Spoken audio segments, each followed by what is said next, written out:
Today, we're looking at a gray shimmer ink by Herbin, Stormy Grey. Now, as always, there's timestamps down below so you can skip around, but if you've got the time, I'd appreciate you checking out the entire video. There is a link to a playlist of other gray inks if that's what you're interested in. Now, if you're new here, hi, I'm Adam, and I'm an ink guy. I get inks, test them, and share the results with you. And if you're not new here, welcome back. Now, to standardize some of the writing samples, the first three are always done on Clairfontaine, Tomoe River, and Rhodia dot pad. Let's take a look at the first one, 90 GSM Clairfontaine. We have no bleeding, no ghosting. The 1.1 has no feather spread, halo sheen. What looks like shading is actually some of the shimmer spots that come through. The extra fine is a bit darker than the stub with no feather spread, halo sheen. Again, the darker spots are actually where the shimmer's coming through on camera. 7 seconds to dry. The medium is much darker than the extra fine. It's because there's a lot more shimmer going down there. No feather spread, halo sheen, no shade, and 12 seconds to dry. The scrubby for both. The medium shows some color variation, but we really don't get to see it. The extra fine shows none, and well, not really getting it. What we get is shimmer. But the smear test says you could likely recover it if you smeared while you were writing. To make sure there's a range of experience with this ink, the writing samples are always done with this Jinhao 159 with a 1.1 stub, this Jinhao X450 with a medium, and this Jinhao X750 with an extra fine. Then a Levenger True Writer with a broad nib was inked up, used for a day, and used to take the notes for this video. The second standard paper is 52 GSM Tomoe River. And we get no bleeding and no ghosting. The 1.1 has no feather spread, halo sheen, or shade. The extra fine is lighter than the stub with no feather spread, halo sheen, no shade, 12 seconds to dry. Medium is a tad bit darker than the extra fine with no feather spread, halo sheen, no shade, and 19 seconds to dry. The scrubby for both show no color variation, and we're really not getting it. In the smear test, you might be able to recover it from the medium if you smeared while you were writing. I agree with Vita. There's a lot to learn by doing multiple chromatographies. The one on the left is done the way it's supposed to be done. A line of ink is put down, and then it's put in the water for 10 to 15 seconds. And what we see is the shimmer really stays in place on the bottom. This greenish tone is down there that pushes up with a kind of purpley tone at the top. A very interesting way to make gray. Now the one on the right is let dry for 10 minutes before it's dunked into water. And we see that that greenish tone is really sank in and not budging. And the purple tone, it's very light and pushing up. This is a pigmented ink, so some of that pigment may be bonding just a bit quicker. The third standard paper is 80 GSM Rhodia dot pad. We have no bleeding, no ghosting. The 1.1 has no feather spread, halo sheen, no shade. The extra fine is a little bit darker than the stub with no feather spread, halo sheen, or shade, and 8 seconds to dry. It's a reminder that what appears sometimes like shading is actually where there's more of the shimmer coming through. Just trying to not have it be too glitzy in the camera. The medium is darker than the extra fine with no feather spread, halo sheen, no shade, and 13 seconds to dry.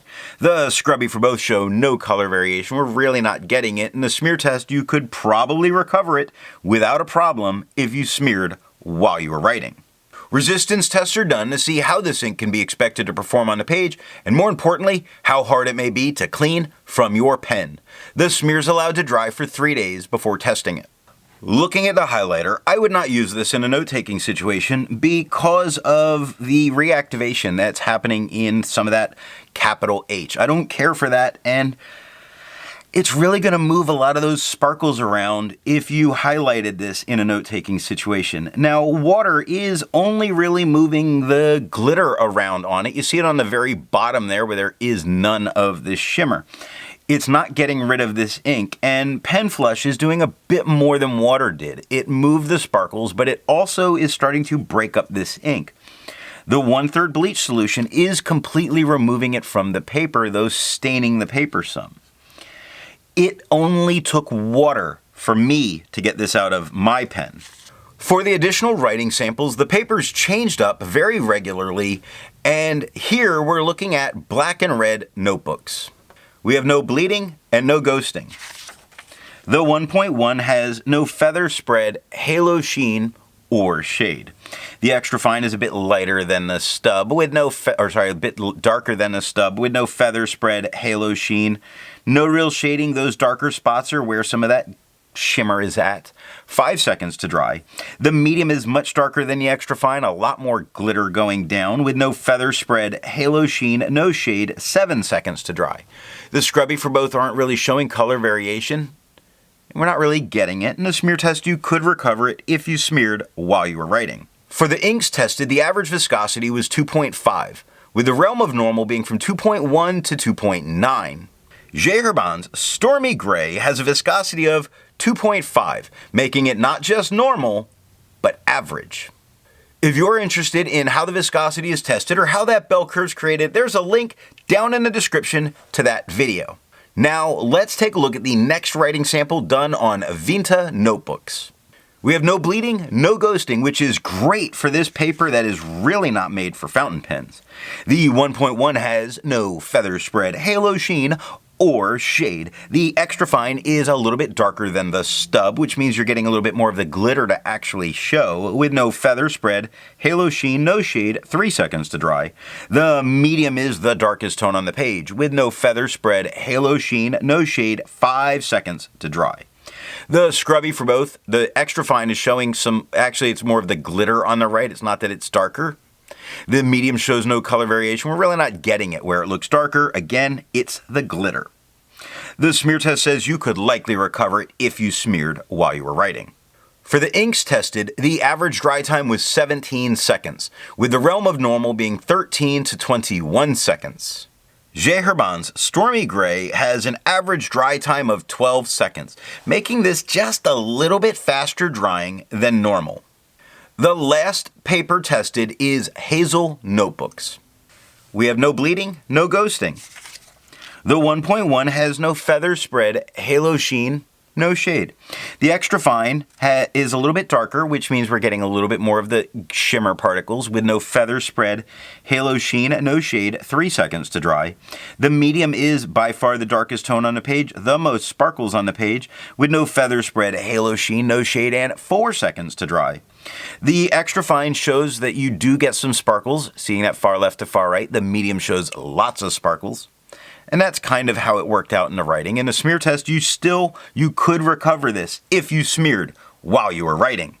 Instead of finding inks that look like Herbin's Stormy Grey, I would prefer to find an ink that complements its color on the page.